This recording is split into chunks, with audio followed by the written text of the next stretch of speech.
la raíz. Hoy quiero que exploremos juntos un camino, un sendero que a menudo se nos presenta de forma confusa, cargado de pesos innecesarios, una ruta que nos han dicho que debemos recorrer con nuestras propias fuerzas, llevando sobre los hombros una carga que francamente es imposible de llevar. Hablamos de esa búsqueda incesante de aprobación, de esa lucha constante por alcanzar un estándar de perfección que parece siempre esquivo, siempre un paso más allá de nuestras capacidades. La religión, en su forma más legalista, a menudo nos ha pintado un cuadro de un Dios que espera que escalemos una montaña inmensa, con rocas afiladas y vientos huracanados, y solo si llegamos a la cima, magullados y exhaustos, seremos dignos de su amor. Pero ¿qué pasaría si te dijera que esa no es la imagen completa? ¿Qué si te dijera que hay una verdad más profunda, más liberadora, una verdad que puede hacer que esas cadenas de esfuerzo autoimpuesto simplemente se caigan? La palabra de Dios nos dice en Romanos, capítulo 8, versículo 13, «Porque si vivís conforme a la carne, moriréis. Mas si por el Espíritu hacéis morir las obras de la carne, viviréis». Escucha bien esto, amado. No dice que matemos nuestro cuerpo físico. ¡Ay, cuánta confusión ha traído esta mala interpretación! Muchos, en su celo sincero pero mal dirigido, han intentado castigar su cuerpo, someterlo a rigores extremos, pensando que así agradarían a Dios, que así crucificarían su naturaleza pecaminosa. Pero la Escritura es clara. Son las obras de la carne, esas manifestaciones del ego, del orgullo, de la autosuficiencia, de los deseos desordenados, lo que debemos hacer morir. Nuestro cuerpo, dice la misma palabra, es templo del Espíritu Santo. ¿Cómo vamos a destruir algo que le pertenece al Señor, algo que Él ha santificado para su morada? Sería como intentar demoler una casa que Dios mismo está construyendo para habitar. Es una contradicción fundamental. El problema no es el envase, sino lo que emana de un corazón no rendido. El pueblo de Dios, a lo largo de la historia, ha perecido por falta de entendimiento, por ignorancia de estas verdades fundamentales. El cuerpo es el vehículo que Dios nos ha dado para cumplir su propósito en esta tierra. Si tú mueres físicamente, tu propósito aquí se acaba.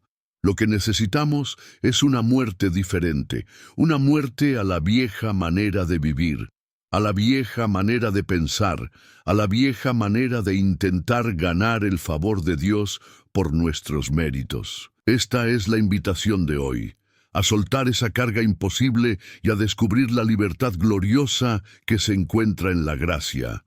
La gente, amados, está peleando en el lugar incorrecto. Están librando una batalla contra su propia carne física, cuando la verdadera lucha es espiritual.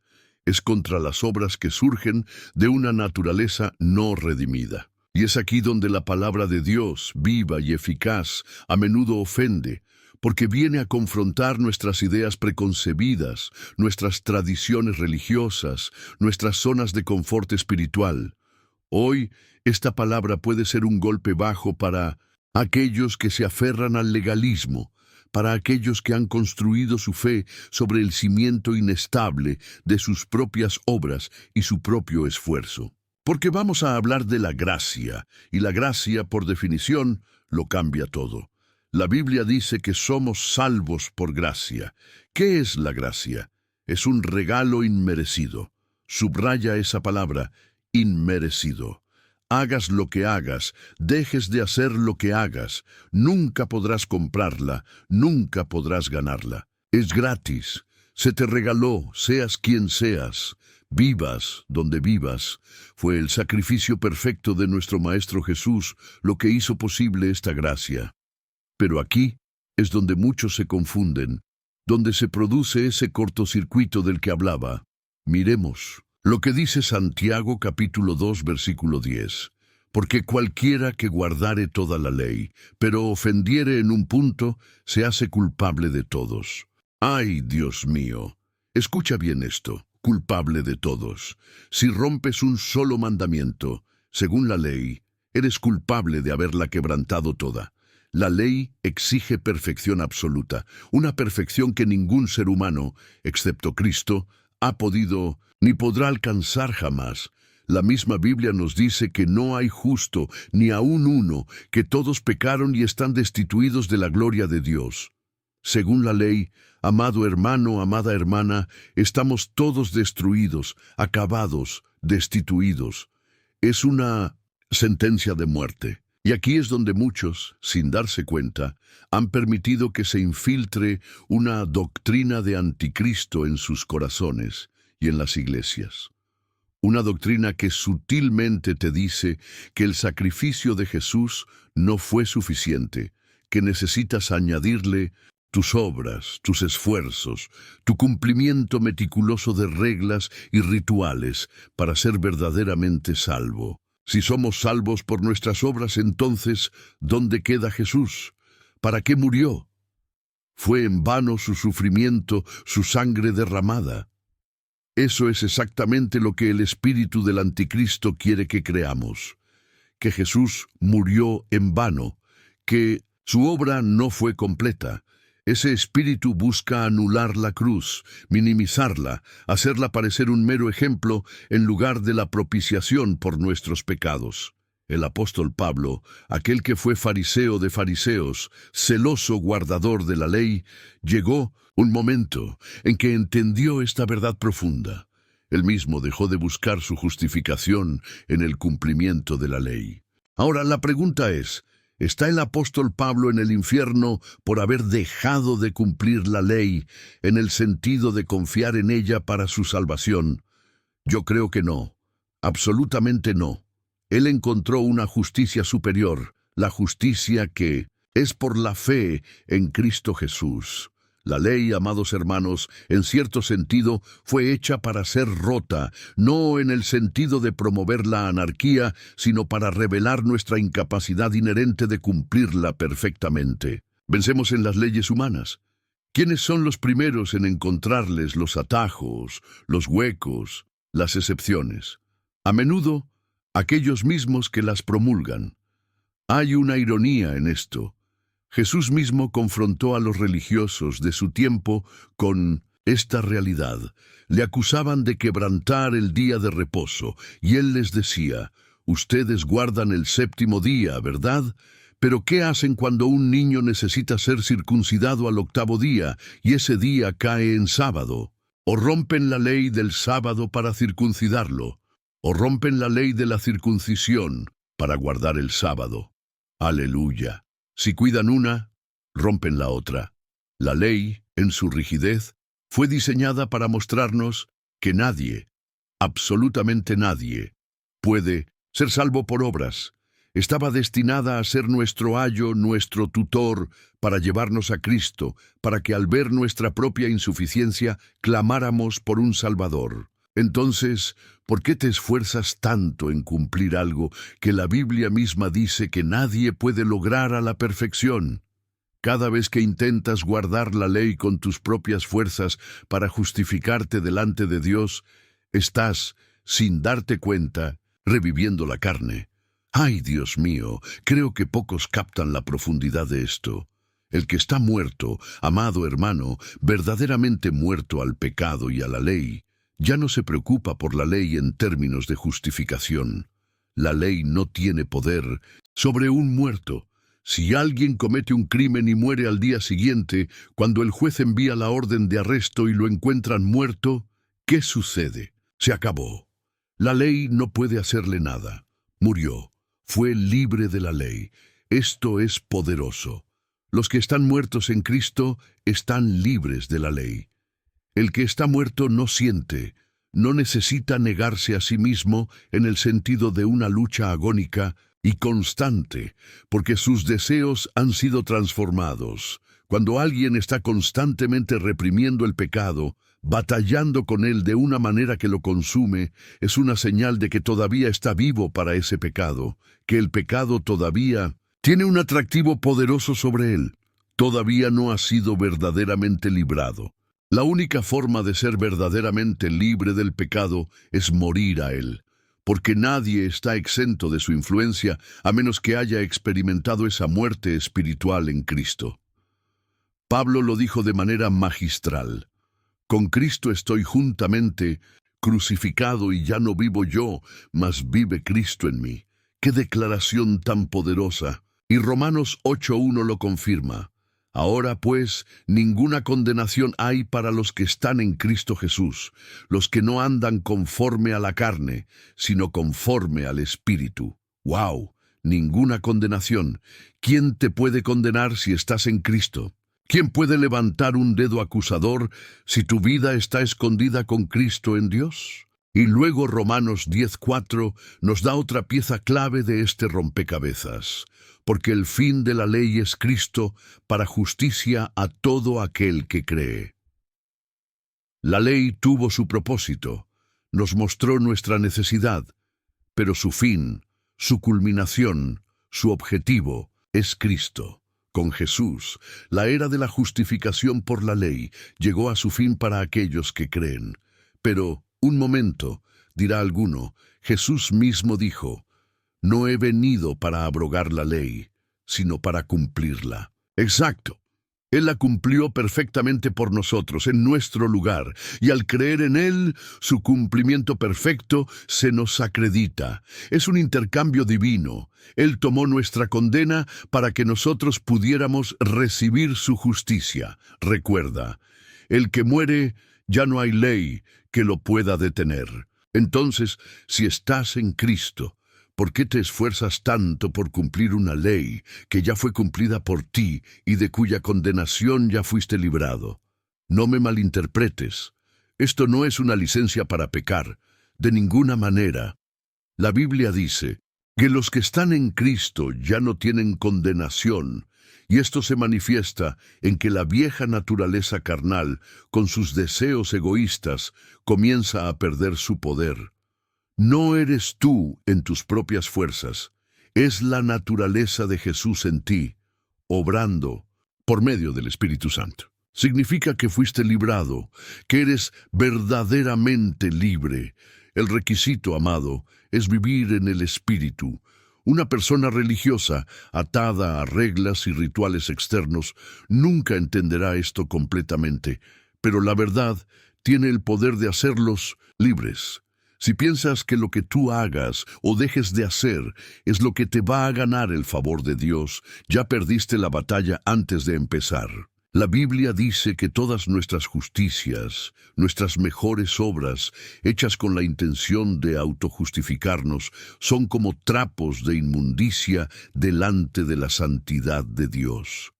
Hay gente que se preocupa excesivamente por lo que debe comer o no comer, por rituales externos, por apariencias. Amado hermano, no gastes tus fuerzas en eso.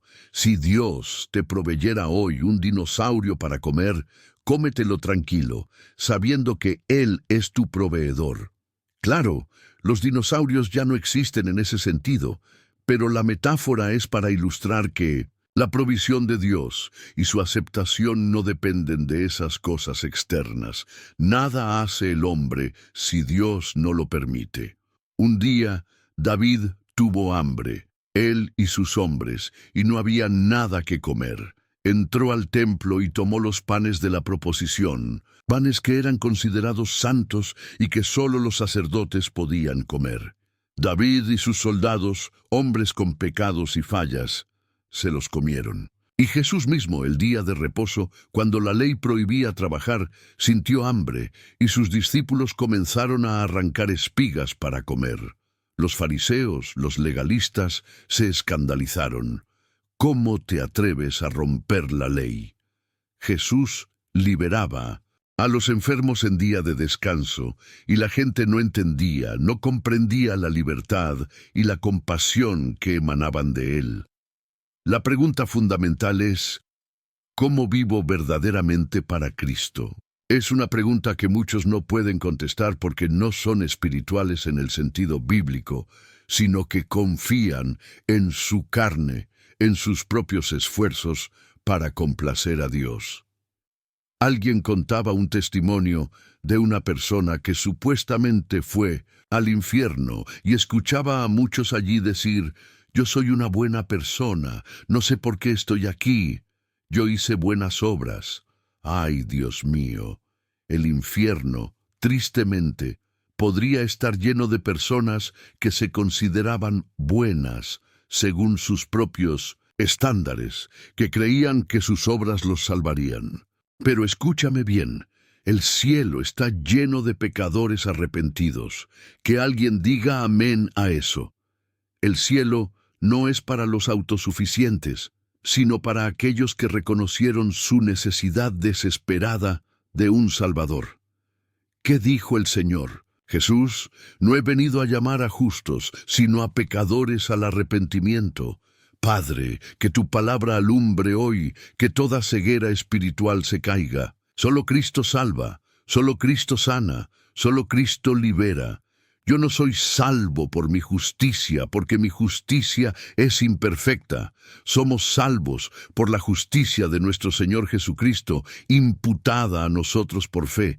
Espero que esto esté cobrando sentido para ti.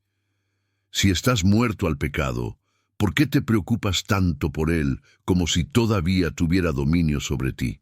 Si estás muerto, no puedes pecar en el sentido de estar bajo la esclavitud del pecado. Estas palabras pueden ofender a algunos, pero he venido a anunciar la salvación de Cristo, la libertad que Él compró en la cruz. Y si por causa de esta verdad viene la persecución o la incomprensión, no importa, porque el mensaje es demasiado crucial.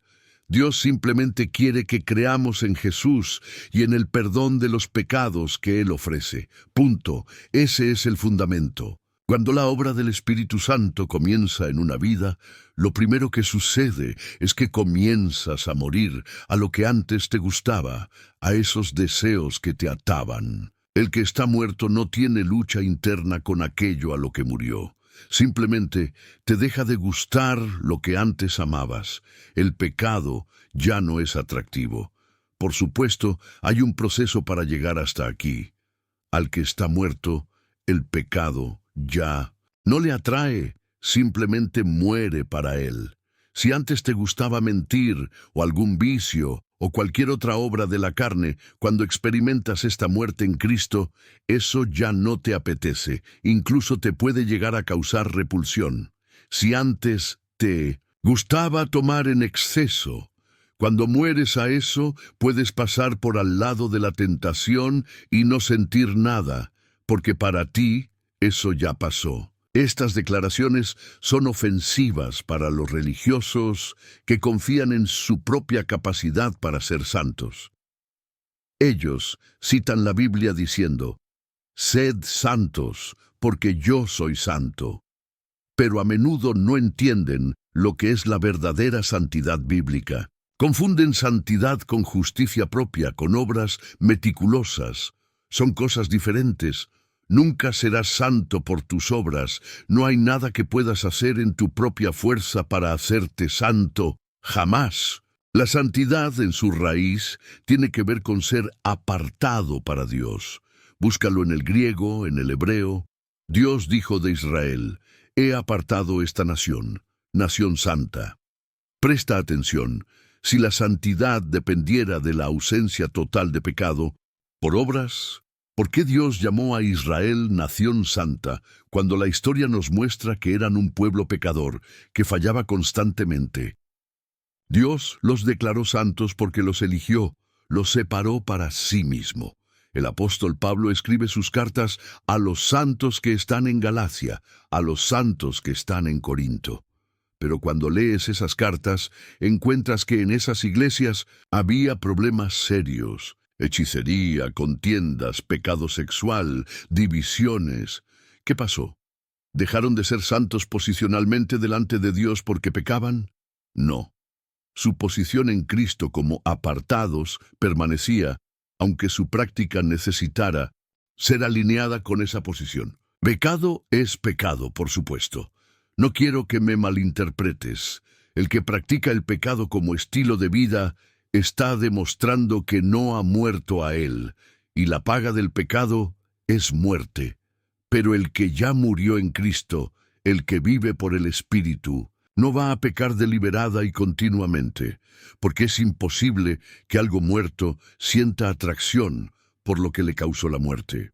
Si a ti no te gusta, por decir algo, el queso y te lo ponen delante, ¿te lo vas a comer a la fuerza? No, simplemente no te apetece. Así sucede cuando mueres a la carne. El pecado pierde su atractivo. No mueres a la carne guardando obras legalistas. Así solo la alimentas con orgullo y autosuficiencia. Estás peleando en el ring equivocado. La pelea no es primariamente contra las tentaciones externas, sino contra la fuente interna de esos deseos.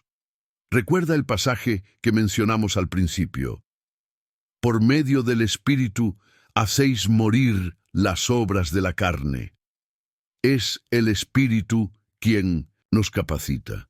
En una encuesta que se hizo, se preguntó cómo hacemos morir las obras de la carne. Un porcentaje respondió que dejando de comer. Ayuno. El ayuno físico tiene su lugar y es poderoso para el dominio propio y la búsqueda de Dios. Pero lo que muere con el ayuno es el apetito físico temporalmente, no necesariamente las obras arraigadas de la carne si el corazón no está siendo transformado. Hay gente que ayuna rigurosamente, y yo mismo lo hice por años, y al salir del ayuno volvía a fallar, volvía a pecar. El ayuno no es una fórmula mágica para erradicar las obras de la carne, sino va acompañado de una renovación interna. Orar es vital, es nuestra comunicación con Dios, es pedir su ayuda. Pero la Biblia no dice que solo orando, sin la obra concurrente del Espíritu en nuestro interior y nuestra cooperación, las obras de la carne morirán automáticamente. Jesús le dijo a Pedro: «Apártate de mí, Satanás, porque no pones la mira en las cosas de Dios, sino en las de los hombres». ¡Qué fuerte! ¿Por qué? Porque Pedro estaba pensando con una mentalidad carnal, humana. Pensar en las cosas de la carne le da vida a la carne. Pensar en las cosas de Dios, meditar en su palabra, cultivar una relación con el Espíritu, eso es vida para tu espíritu. Cuando dejas de alimentar algo, va a morir. La Biblia dice que del corazón salen los malos pensamientos, los homicidios, los adulterios. Entonces, ¿dónde debes pelear la batalla principal? ¿En la carne física o en el espíritu, en la mente, en el corazón? ¡Qué poderoso es esto! Mateo capítulo 15, versículos 17 al 19, lo aclara. ¿No entendéis que todo lo que entra en la boca va al vientre y es echado en la letrina? Pero lo que sale de la boca, del corazón sale, y esto contamina al hombre. Porque del corazón salen los malos pensamientos, los homicidios, los adulterios, las fornicaciones, los hurtos, los falsos testimonios, las blasfemias. Ahí está la clave, amado, amada. ¿Dónde debes atacar el problema? Dejando de comer ciertas cosas. Jesús dice que eso va a la letrina. No tiene un impacto fundamental en la contaminación espiritual. El problema del pecado comienza en lo que hay dentro de ti, en tu forma de pensar, en los deseos que albergas en tu corazón. Cuando tú piensas mucho en algo, cuando lo cultivas en tu mente, eso se va almacenando en tu corazón, y de allí van a emanar esos malos pensamientos y acciones, porque tú mismo los sembraste. Entonces, ¿dónde debes pelear? Cuando pasas tiempo sin alimentar los deseos de la carne en tu mente, esas obras de la carne comienzan a morir. No hablo de la carne física, sino de las obras, de las tendencias pecaminosas. Estamos muertos a las obras de la carne cuando dejamos de alimentar esos deseos. Si tienes una mascota y dejas de alimentarla, se va a morir. ¿Qué pasa con las obras de la carne cuando dejas de nutrirlas con tus pensamientos, con tus consentimientos internos? Comienzan a debilitarse, a perder su poder sobre ti. Recuerda que detrás de la vida carnal Hay un principio espiritual de egoísmo y rebelión. Si dejas de alimentar los deseos de la carne, te vas a morir a ellos. Si le das un golpe a un muerto, nunca va a reaccionar. Cuando alguien está verdaderamente muerto a algo, aunque le grites, aunque le digas tonterías, aunque lo insultes, nunca vas a hacer enojar a alguien que está muerto en ese aspecto. Aunque te lancen dardos de provocación, el que está muerto a esa ofensa, a esa área, no va a reaccionar con la vieja naturaleza. Romanos 8, versículo 5 dice: porque los que son de la carne piensan en las cosas de la carne, pero los que son del Espíritu en las cosas del Espíritu. Ahí está. Lo que le da vida a las obras de la carne son tus pensamientos. La forma de ser libre de esto es cambiando la forma de pensar, renovando tu mente con la palabra de Dios y la guía del Espíritu Santo. Es sencillo en concepto, aunque requiere diligencia en la práctica. El ayuno espiritual del que hablamos, ese ayuno mental, es crucial. La forma de morir a la carne no es simplemente decir, no voy a hacer esto, no voy a decir aquello, mientras tu mente sigue entreteniendo el deseo. Vigila tus pensamientos. Haz morir las obras de la carne, dejando de alimentar sus deseos en tu mente. Llegará un punto en que las aborrecerás. El ayuno mental que Jesús enseñó a sus discípulos, implícito en sus enseñanzas sobre el corazón y los pensamientos, es primordial, incluso antes que un ayuno físico. El ayuno físico es poderoso, pero por encima de él, en términos de transformación interna, está este ayuno mental que te hará morir a las obras de la carne. Si alguien anhela ser salvo, ser libre, el primer paso es creer. Creer en lo que Jesús hizo en la cruz, creer en su poder para perdonar y transformar. De lo demás se encargará el Espíritu Santo. Él te guiará. No creas que llegaste a escuchar esta palabra por casualidad. Hay gente que anda caminando condenada porque les han hecho creer que la salvación es por obras, y están peleando en el lugar incorrecto, desgastándose inútilmente. Enfócate, amado hermano, amada hermana. Cuida tus pensamientos. Cuando el enemigo te lance un dardo, un pensamiento de duda, de lujuria, de amargura, de miedo, derríbalo inmediatamente con la palabra de Dios, con la verdad de quién eres en Cristo. Llegará un momento en que estarás tan muerto a esas cosas, tan anestesiado por la gracia, que te lancen lo que te lancen, verás el dardo venir y simplemente caerá inofensivo, o lo romperás con la autoridad que tienes en Jesús. Mentira del enemigo, no te recibo. Me arrepiento si fallé, pero mi identidad está en Cristo y estoy muerto a esa práctica. El Espíritu Santo te ha guiado hasta aquí por una razón. Un ángel le dijo a Cornelio: busca a Pedro, para que te hable palabras por las cuales serás salvo tú y toda tu casa. Ahora que sabes esta verdad, te invito a cerrar tus ojos y a recibir a Jesús como tu Salvador, si aún no lo has hecho de corazón. Reconócelo como aquel que murió en la cruz por ti y te hizo salvo por su gracia. Aunque hagas lo que hagas, tus obras no te salvan. Un hombre rico le dijo a Jesús: he guardado toda la ley desde mi juventud, he honrado a mis padres, soy intachable. Jesús le dijo: una cosa te falta, vende todo lo que tienes, dalo a los pobres, y tendrás tesoro en el cielo. Y ven, sígueme. Jesús estaba apuntando al ídolo en su corazón, aquello que le impedía seguirle verdaderamente. Sus obras, para efectos de salvación, no valían nada si no había una entrega total a Cristo. Hubo otro hombre, Zaqueo, un recaudador de impuestos, pecador reconocido. Jesús no le dijo: vende todo. Zaqueo, movido por el encuentro con Jesús, dijo: la mitad de mis bienes doy a los pobres, y si en algo he defraudado a alguno, se lo devuelvo cuadruplicado. Y Jesús dijo: hoy ha venido la salvación a esta casa. Lo que te hace salvo es seguir a Jesús. Es lo que hay en tu corazón, transformado por su gracia. Había 2 ladrones en la cruz, pecadores hasta el último momento. De repente Jesús le dice a uno: «De cierto te digo que hoy estarás conmigo en el paraíso». ¿Por qué? Porque ese ladrón reconoció: «Señor, acuérdate de mí cuando vengas en tu reino». Reconoció la verdadera identidad de Jesús. Ese hombre, ese preso, hasta unos minutos antes era malo, pero en su último aliento, su fe lo conectó con la gracia salvadora. Te lo vas a encontrar en el cielo, gozándose. Permíteme orar contigo.